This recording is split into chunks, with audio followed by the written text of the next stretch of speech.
بسم الله والصلاة والسلام على مولانا رسول الله. السلام عليكم ورحمة الله تعالى وبركاته. مرحبا بجميع متتبعي قناة كوكويت ديجا، نتمنى تكونوا كاملين بخير وعلى خير. اليوم ان شاء الله غادي نشارك معكم ريد فيلفيت، هكذا دي بورسيون اللي هما صغار. درتها في المول العجيب بواحد العجينه اللي كتجي هشه وكتجي رطبه بزاف بزاف، كتجي مويلوه كما غتشوفوا معايا هكذا. ملي كنقطعها رطبه وحتى في الملمس ديالها ولا ملي كتاكلوها كتجي رائعه. نتمنى ان شاء الله تعجبكم وتجربوها، ونخليكم مع المقادير وطريقه التحضير. نبداو على بركه الله المقادير وطريقه التحضير. اول حاجه غنبداو بالنواشف اللي غربلتهم. عندي 200 غرام ديال الدقيق الابيض الخاص بالحلويات، 15 غرام ديال الكاكاو المر، وعندي هنا 16 غرام ديال خميره الحلويات، يعني 2 اكياس من البيكنج باودر. غادي نحتاجو ملون احمر. هذا الملون احمر ممكن ديروا الليكيد ولا هذا اللي تيكون هكذا غبره. غادي نخلطوه ان شاء الله مع شويه الخل واللبن. وعندي هنا 3 ديال البيضات اللي غادي نخلط معاهم واحد الكيس، معاهم بعدا واحد القبيصه ديال الملح.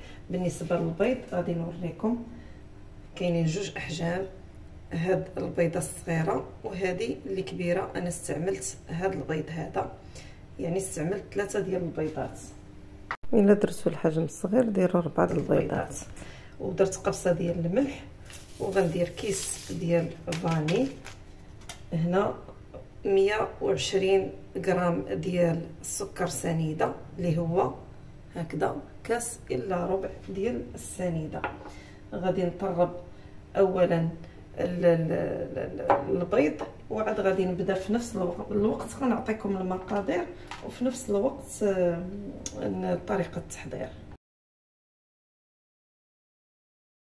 من بعد ما تذوب السنيده مزيان مع البيض غنضيف 120 غرام ديال الزيت، حتى هو ما يعادل كاس لاروب.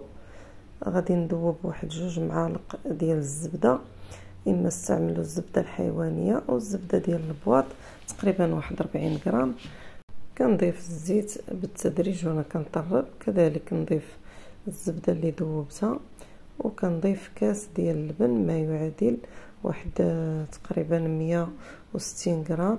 بالنسبه للملون زدت فيه واحد المعلقه ديال الخل صافي، وغادي نضيفو الخليط مع اللبن ونطرب حتى ينسجم ليا العناصر كامله.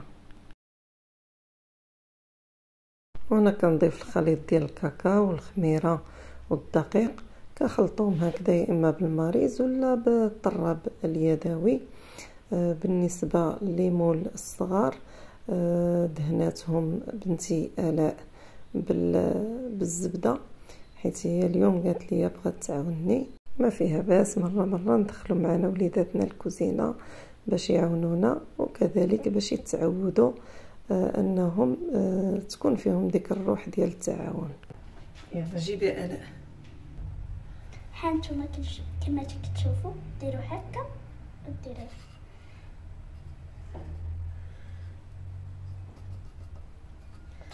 هيا آلاء دابا راه دهناتهم وكتعبرهم بالدقيق باش تسهل عليكم. ديروا لها هكا، ديروا لها هكا. بالنسبه للفران انا شعلته على 180 درجه ديجا، راه شاعل قبل ما نبداو ندهنوا هاد ليمول ونغبروه.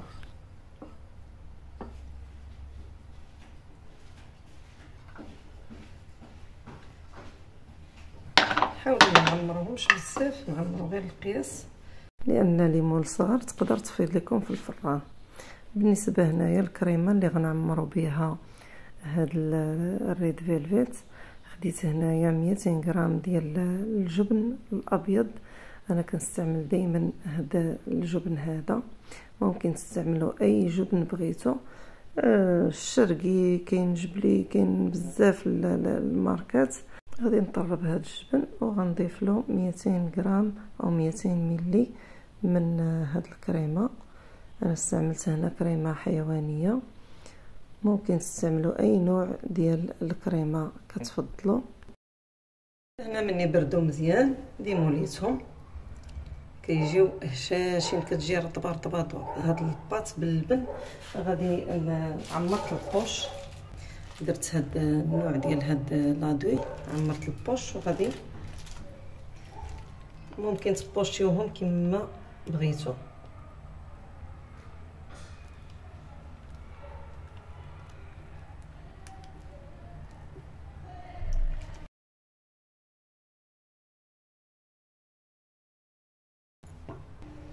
عندي واحد التشكيله هكذا من لي فروي غوج، هاد الميرتيل مع هاد التوت البري وكذلك الفريز.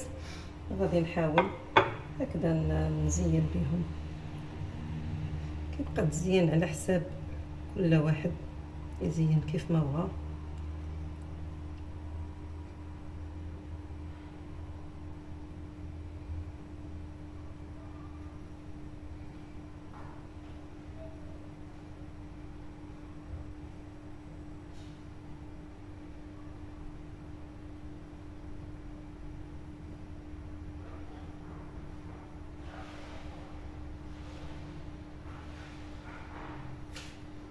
وغنتبع حتى نزين الطرطات كاملين. ديجا عندي واحد الفيديو فيه هذا الريد فيلفيت بطريقه واحده اخرى معمره من الوسط. غنخلي لكم الرابط ان شاء الله في صندوق الوصف. نتمنى يعجبكم هذا الفيديو وتجربوا هذه الوصفه وتشجعوا القناه باللايكات وبالتعليقات المحفزه. الى اللقاء في فيديو قادم بحول الله.